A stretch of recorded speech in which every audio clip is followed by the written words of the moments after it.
I never thought my own father would drag my suitcase to the front door like I was some stranger who overstayed their welcome at a motel. But then again, I should have seen it coming. The warning signs were there for years. I just kept brushing them off, telling myself, that's just how Dad is. You know, stubborn, old school, doesn't show emotions unless it's disappointment.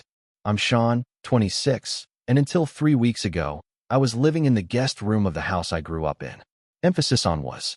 For context, I didn't exactly have a dramatic fall from grace. I wasn't partying every night or mooching off my parents without a second thought. I had a job, remote, freelance web development, which wasn't always consistent but paid enough to keep me afloat.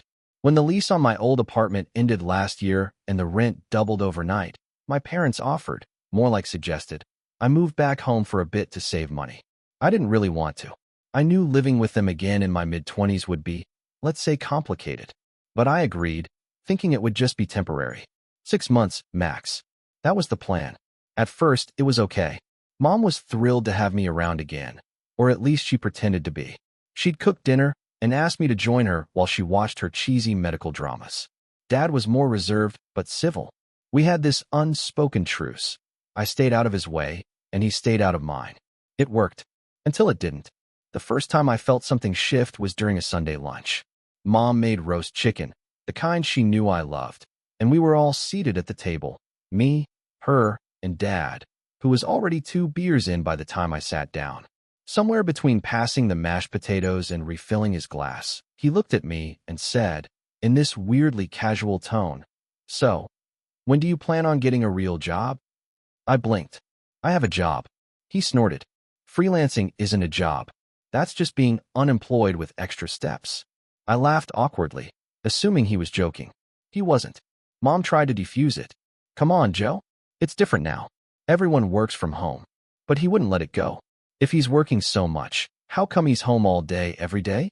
No calls, no clients visiting, no boss. Just him in his room, playing on that computer.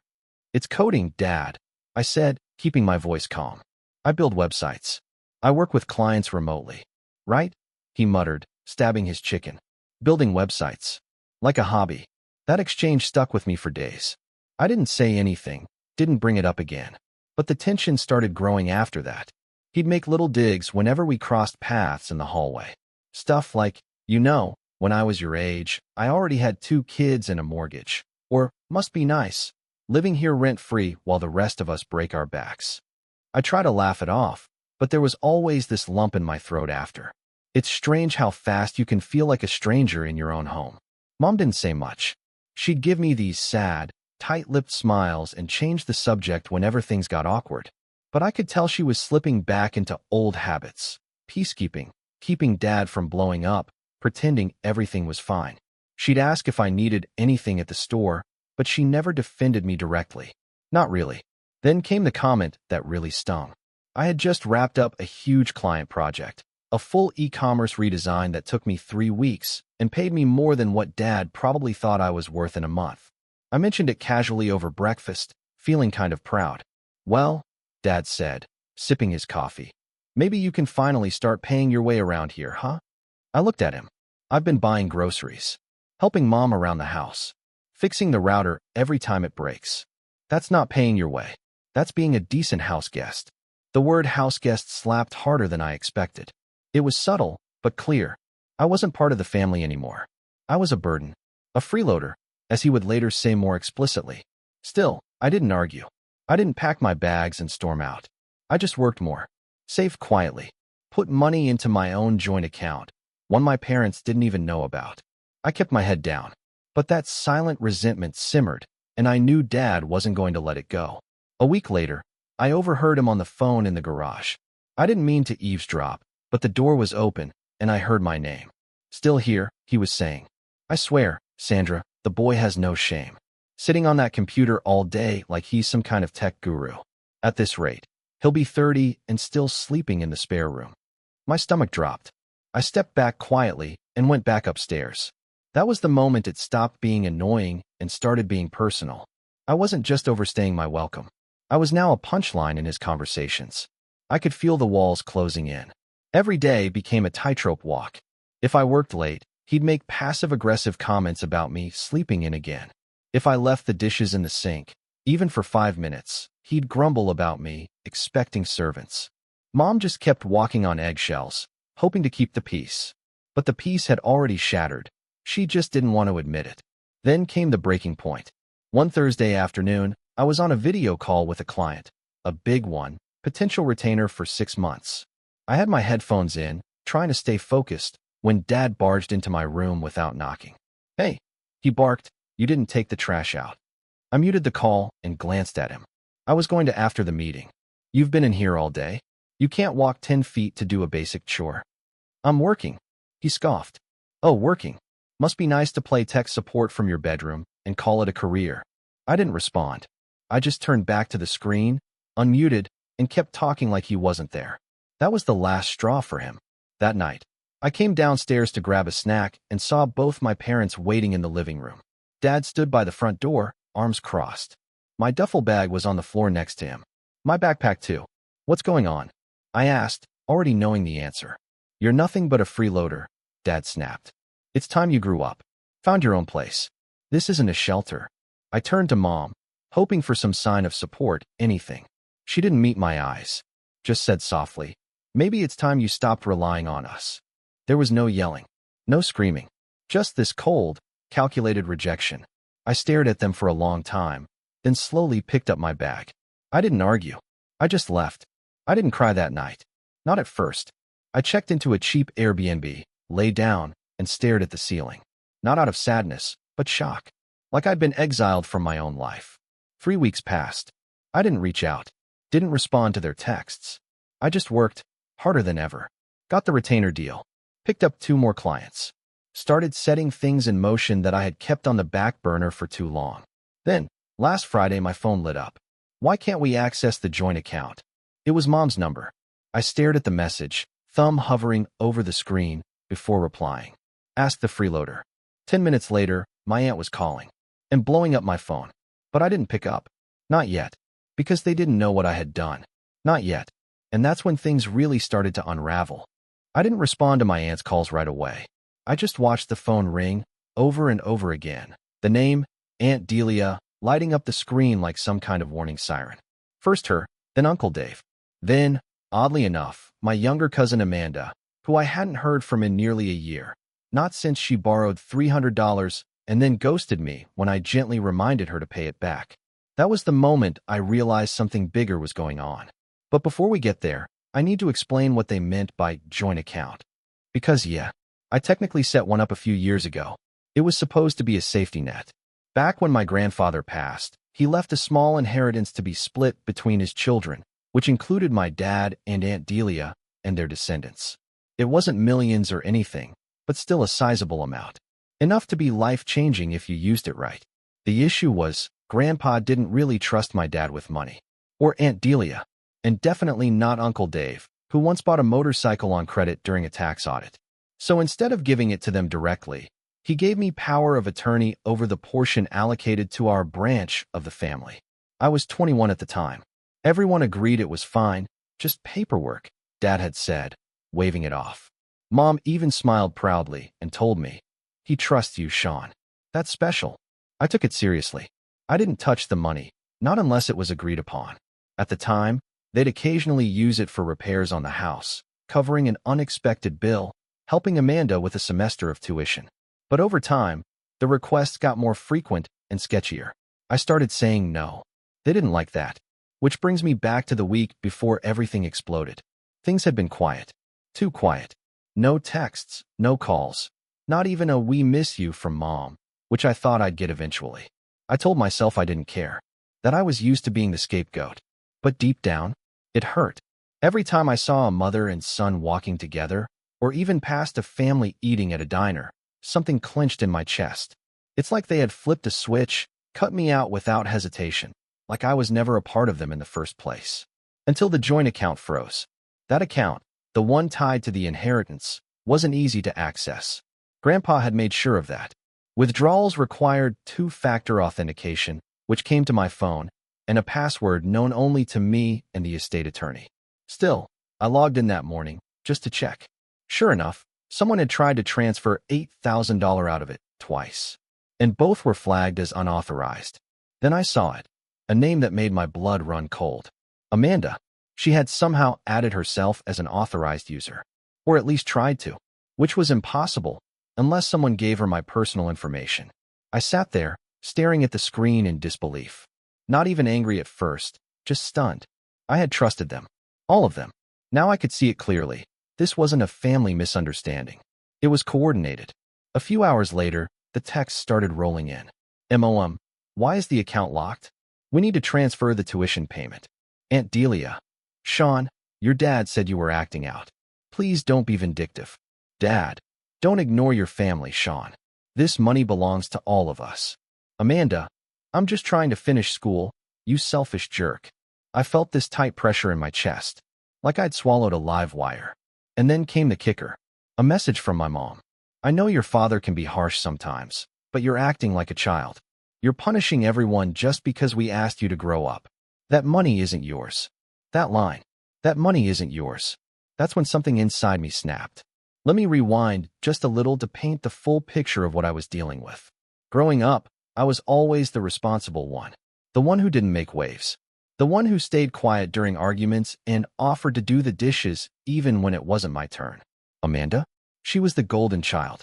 Always trying her best, even when she was clearly coasting through life. She wrecked her first car? She's young. Lost a scholarship because she partied through her sophomore year? College is hard. Skipped my birthday dinner 2 years in a row because she forgot? Don't hold grudges, Sean. Every family event revolved around making her feel supported.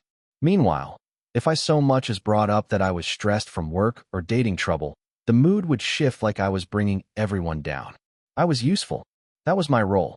Quiet. Reliable. Useful. So I kept playing the part. Even when I got the power of attorney. Even when they came asking for just a little bit to cover Amanda's summer in Spain or to fix the washing machine they'd been meaning to replace.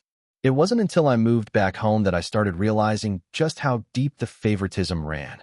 There was one night, about 2 months before they kicked me out. I was sitting in the living room, watching TV after a long coding session, when Amanda barged in, unannounced. Mom. Dad. You won't believe this, she shouted. Turns out she'd overdraft her personal checking account. Again, and her landlord was threatening to kick her out. They didn't yell. They didn't scold. They didn't ask what she spent her money on. They turned to me. Sean. Dad said, like it was the most natural thing in the world. Can you help your cousin out with rent this month? I blinked. Why would I? She's family, Mom added quickly. She's just going through a rough patch. I looked at Amanda, who was already scrolling through her phone like this was settled.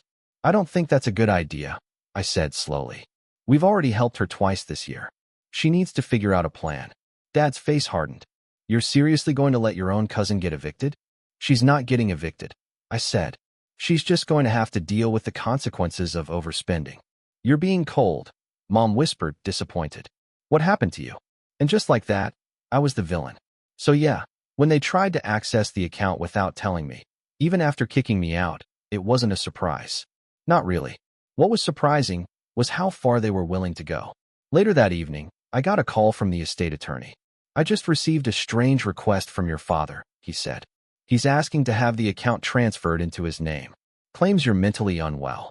I froze. He what? He submitted a letter. Not notarized. But it accuses you of erratic behavior. Says you've been acting unstable and vindictive. Wants to assume full control of the account to protect family interests. I sat there in stunned silence. He's trying to get me removed? I finally asked. That's what it looks like, the attorney replied. I told him I wouldn't proceed without your consent. But Sean, I've seen this before. You need to be careful. They're building a narrative. My chest felt like it was imploding. That wasn't just betrayal. That was character assassination. I didn't sleep that night. I just paced the tiny Airbnb living room, rereading every text, every message, thinking back on all the times I let things slide. The birthday they forgot. The Christmas when Amanda got a MacBook and I got socks. The way Mom always said, "You're our rock, Sean," but never stood up for me. I realized something that night. I had spent my whole life trying to be the good son, the quiet one, the one who didn't ask for much. And in the end, they still saw me as expendable. That's when I stopped pacing. That's when I opened my laptop. And that's when I started pulling receipts. But what I found, that's what changed everything. And it all started with a folder labeled House Renovation 2019. Let's just say, they made a big mistake trusting me to set up the finances all those years ago. Because now I had leverage. Real leverage. But I'll get to that in the next part. Trust me, this rabbit hole goes deep. I didn't sleep after I found that folder. House Renovation 2019. It sounded so innocent. A file my dad had asked me to help organize years ago. I remembered setting up a budget spreadsheet back then, but I hadn't looked at the folder since. I only opened it now because I was trying to catalog every instance where the inheritance money had been used, above board or not. And that's when I found the receipts. Literal receipts. Invoices, bank transfers, some screenshots from payment confirmations. One of them caught my eye, a $12,000 charge to a contractor I didn't recognize. I clicked deeper. Electrical work? But wait. I remembered Dad telling me they couldn't afford to rewire the upstairs back in 2019. Said it was too pricey. Said the inheritance was off limits. So how did this invoice exist? Then came another, for $1,800 to a private design consultant. The name wasn't familiar, so I Googled it. The address traced back to a woman named Gloria, a friend of Amanda's from college. A woman who, funnily enough, had posted a bathroom remodel on Instagram around the same time, using tiles identical to the ones now in my parents' ensuite. My stomach turned. They used the inheritance. Secretly. Lied about it. Hid it. Covered it up under project labels and vague descriptions. I sat there, frozen, as the pieces fell into place. For years, I thought I was overreacting. Thought maybe I was the one being sensitive, that Dad was just old school and Mom was just caught in the middle. But this wasn't just favoritism. It was calculated misuse. They didn't just take the money. They stole it. From me. From Grandpa's memory. From the very trust they begged me to manage. And I was done. But I was also alone. That night, I hit rock bottom. I stared at my laptop screen until my eyes burned. The Airbnb was silent except for the occasional hum of traffic outside. I hadn't eaten. Hadn't showered. I just sat there, feeling hollow. Every memory. Christmas mornings, family road trips, late-night kitchen talks with Mom. All of it felt tainted. I started doubting myself. Was I overreacting again? Would anyone believe me if I went public with this? They'd paint me as ungrateful, as dramatic, as mentally unstable, just like Dad tried to tell the lawyer. It was raining outside. Hard. I stood by the window, watching water streak down the glass, and thought about Grandpa. The only person who ever truly listened to me without judgment.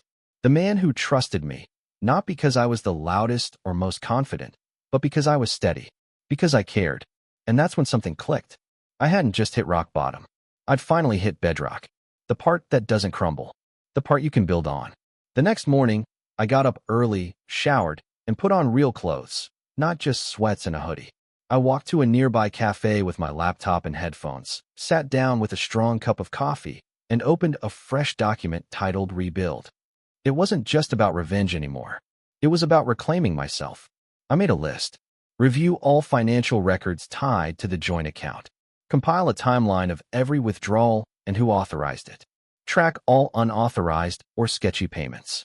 Get in touch with the estate lawyer about freezing the account permanently and updating access permissions. Find a new apartment. A real one. My own space. Build a new LLC for my freelance work. Separate, clean, with clear boundaries. Create a backup emergency fund in a private account. Each item on that list felt like taking a brick out of the wall they'd built around me. The rebuilding didn't happen overnight. The first week was brutal. I was still getting calls from my aunt. Amanda even sent me a voice note, fake crying, accusing me of ruining her future. I deleted it without listening twice. Mom finally left a voicemail too. She didn't yell. She just sounded tired. Sean, please. Let's talk. This isn't you. You're better than this. That line stuck with me. You're better than this. No, Mom. I was finally being exactly who I needed to be. By the second week, things started shifting. I got accepted for a quiet studio apartment on the other side of town. Small but cozy. A tiny balcony that caught the afternoon sun. The kind of place where I could breathe. I paid the deposit in full. No help. No joint anything. I opened a business bank account and filed the paperwork for my LLC, Stonebeam Digital. The name was a nod to Grandpa's old joke. Even a beam of light needs a solid foundation. Then I landed a new client, a mid-sized consulting firm that needed a long-term web developer. Steady work, great pay, and, best of all, complete respect. They didn't care that I worked from home or wore a hoodie while coding. They cared that I delivered. It was the first time in months I felt like someone saw me for my skills, not my shortcomings. Still, the silence from my parents cut deep. Not a single apology.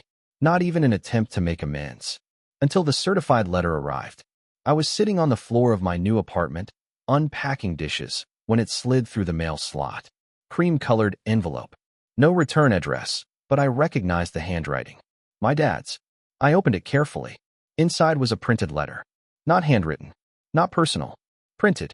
Sean, it's unfortunate that you've decided to take such a hostile stance toward your own family. We've tried to be patient and reasonable, but your recent actions have caused significant stress and confusion. As the original heads of this household, your mother and I believe we are entitled to continued access to the family funds. We request that you immediately reinstate joint permissions and transfer decision-making authority to a neutral third party. Your Aunt Delia has volunteered. Failure to cooperate may result in legal escalation. We are deeply saddened that it has come to this. Dad. No signature. No love, Dad. Just cold, professional distance. They were serious. And I was furious. But not panicking. Because by then, I had everything I needed. The spreadsheets. The receipts. The emails. The intent. I sent a copy of the letter to the estate lawyer, along with the files I'd gathered. He called me 20 minutes later. This, he said, is exactly what we needed. I'll begin proceedings to lock down the account and open an inquiry into misuse. My hands trembled as I hung up. I wasn't scared. I was steady. Because for the first time in my life, I wasn't trying to keep the peace. I was building my own. But then, a week later, just when I thought things couldn't get any lower or any more absurd, I got an alert on my phone. Joint account activity.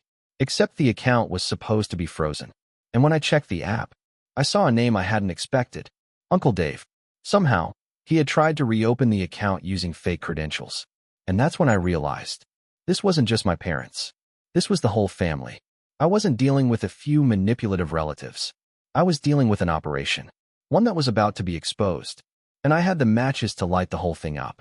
I didn't react right away when I saw Uncle Dave's name pop up on the account activity alert. I just stared at the notification, blinking slowly, like maybe I'd read it wrong. Maybe it wasn't him. Maybe it was some weird glitch or some unrelated person with the same name. But no, his full name was right there.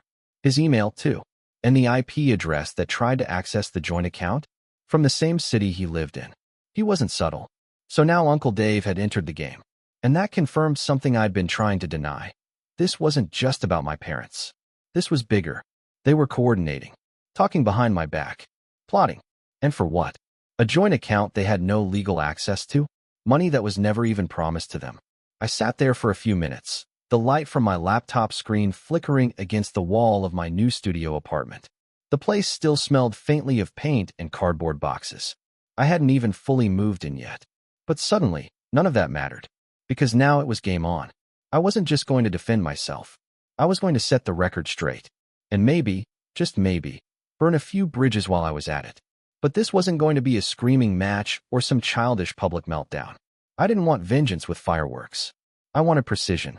And most of all, I wanted receipts. I spent the next 3 days doing nothing but digging. I didn't work. I didn't stream. I barely slept. I just combed through every digital folder I had access to, backups, cloud storage, old email threads, documents I hadn't opened in years. I remembered how many times my parents asked me to handle the paperwork over the years. Grandpa's estate, renovation budgets, Amanda's loan agreements, which, by the way, were written like a child's wish list with zero interest or due dates. I organized everything into 4 folders. Unauthorized expenses, deception and misuse, inheritance access attempts, communication logs. Each folder had dozens of files. And as I compiled it all, I noticed something interesting, a pattern. Every time the inheritance funds were used, my parents always came up with a moral justification. Sean, this is for your home too. It's just temporary. We'll replace it next month. Amanda is family. We help family. But it was never temporary. And they never asked. They assumed. Demanded. Guilt-tripped. And I had proof. So now it was time to prepare the next step, exposure. But first, I needed someone on my side. Not a lawyer. I already had the estate attorney handling the account itself. I needed someone inside the family. Someone with knowledge, or at least influence. And weirdly enough, I thought of my cousin Ben. Ben was Uncle Dave's oldest kid. He was 29, a nurse, and had always kept his distance from family drama. He wasn't close with Amanda or my parents. And at Thanksgiving, he was usually the one sitting in the corner with headphones in, watching football on mute. We hadn't talked in years, but I remembered him being fair, quiet, but observant. So I sent him a text. Hey, I know it's random, but can I ask you something private about your dad? It took 2 hours, but he replied, Ben, you mean the recent family money nonsense? My eyebrows shot up. I typed fast. Yeah, you heard about the account. Ben, my dad's been ranting about it all week. Said you're holding everyone hostage. I didn't really know what he meant. I'm not. I'm protecting Grandpa's will. They're trying to take funds illegally. Ben, I believe you. Just like that. No hesitation. I exhaled a breath I didn't know I was holding. Do you know if your dad has copies of any documents? Or has said anything about trying to override the POA? Ben, he mentioned something about forcing a vote. Like, having the family declare you unfit to manage the estate. Total nonsense. That's illegal unless I commit fraud or go completely off the rails. Which I haven't. Ben, I know. Want me to record anything he says? I froze. Wait, you do that? Ben, if it protects Grandpa's money? Yeah. He didn't leave it to be wasted on backsplash tiles and Amanda's fake startups. I laughed. Out loud. A genuine, belly-shaking laugh. Because finally, someone saw it. Someone who wasn't trying to manipulate me, or guilt me, or keep the peace. With Ben quietly gathering intel from the inside, I turned my focus to preparation. I bought a domain, freeloaderfiles.com. I'm not kidding. It was tongue-in-cheek at first. A joke for myself. A wink at the name my dad had spat at me during the night he threw my bags out. But then I realized this could actually work. I built a basic site. Clean, minimal, password protected. I uploaded all the documents. Scans, screenshots, timeline breakdowns. Even a section called Frequently Asked Gaslights, where I listed every excuse they'd ever used and the financial record that contradicted it. It wasn't for the public. It wasn't even for legal authorities, though I made sure everything was accurate just in case. It was for them. A mirror. One they couldn't look away from. I also prepped a document I called the Legacy Letter. A 12-page PDF addressed to my mother. Not accusatory. Not bitter. Just honest.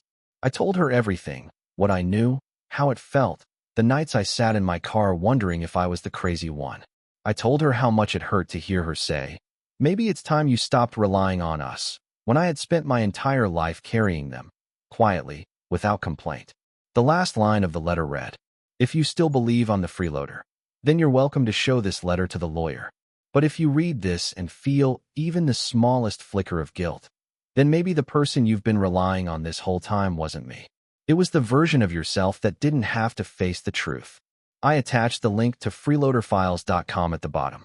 Password protected, of course. The password? Backbone. By the end of the month, everything was in place. Ben had recorded 2 phone calls with Uncle Dave, both of which included damning statements about getting Sean out of the picture and using Amanda's name if we have to. The estate attorney had officially locked the account, pending a full audit. I had my new business up and running, 3 steady clients, and a calendar full of meetings. And most importantly, I was ready, not just for the confrontation, but for the shift, because this wasn't just about exposing what they did. It was about resetting the roles. I wasn't the scapegoat. I wasn't the helper. I wasn't the mature one holding the family together. I was done, and I had one last step. A family group text. I never used it. Ever. Not even for holidays. But now I opened it up, scrolled to the top, and typed just 4 words. Read this. Carefully. Then I dropped the link and hit send. I didn't expect a response right away, but 20 minutes later, my phone started ringing. It wasn't Dad. It wasn't Mom. It was Amanda, calling me for the first time since she accused me of ruining her future. And I was about to pick up, but not to explain, not to apologize, to ask her one question. Who told you could lie about me and get away with it? Amanda's name lit up my phone like a flare in the dark. I let it ring 4 times before I answered. Hello, I said, calm and flat. She didn't say hi, didn't ask how I was. Her voice hit the air like a slap. What is this? She snapped. That website. Those files. Are you trying to ruin us? I didn't answer right away. I let her stew for a beat. I wanted her to feel the silence, let it itch and crawl and press against her until it cracked. Then I said, you tried to steal $8 grand from an account you don't have legal access to.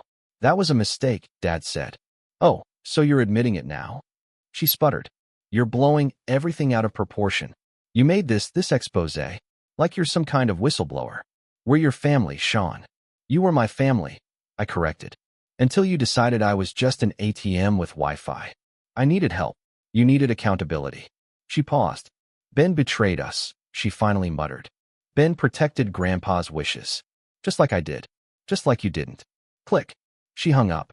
I sat back in my chair, closed my eyes, and exhaled. It wasn't revenge yet. Not entirely. But the cracks were starting to show. The next 48 hours were biblical. It started with Dad. He showed up at my apartment. Yes, showed up.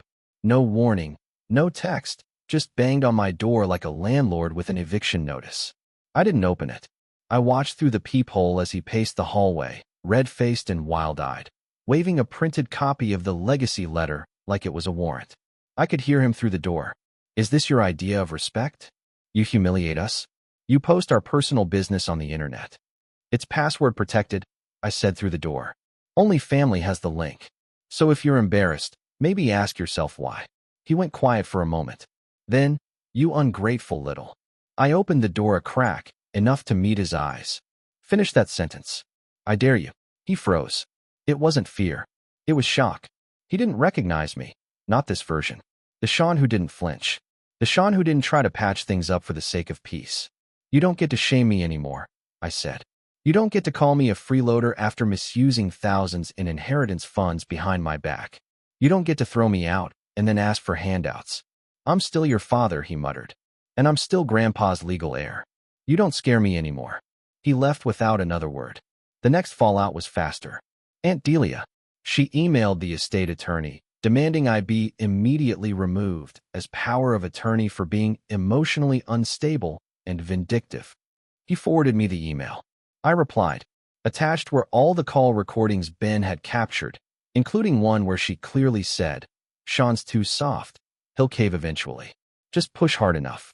I also included a brief timeline of every unauthorized transaction she had requested or benefited from, including the Christmas trip to Aspen she claimed was fully covered by points. Spoiler, it wasn't. The estate attorney's reply to her was beautiful. Dear Delia, after reviewing the evidence provided, there is no legal or ethical basis to remove Sean from his duties.